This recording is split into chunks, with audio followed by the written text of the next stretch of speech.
Welcome to the Cadle Labs How-To series.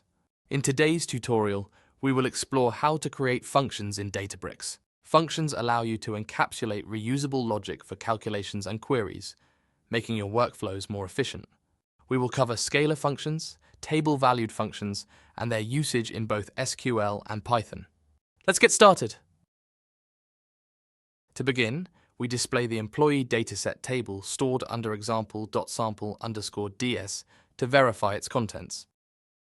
This ensures that we have the necessary data before proceeding. Next, we create a scalar function using SQL, which returns a single value. Here we define a function that calculates tax based on salary. The function takes a salary as input and returns 30% of it as tax, making it useful for calculations in SQL queries. By calling it within a select statement, we can apply it to individual values or table columns, automating salary-based tax computations. The function can also be integrated within PySpark data frames to compute tax for multiple records.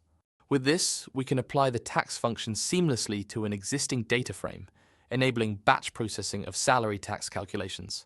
Next, we create a table-valued function, TVF, that returns multiple rows. We define a function that filters employees based on gender, returning a table with attributes such as ID, age, salary, etc. Once created, the function can be used to retrieve employees dynamically based on gender. Finally, if a function is no longer needed, it can be removed from the schema using the drop function command. This helps in maintaining schema cleanliness and modifying or replacing functions. Stay tuned for more tutorials on Databricks. Thanks for watching.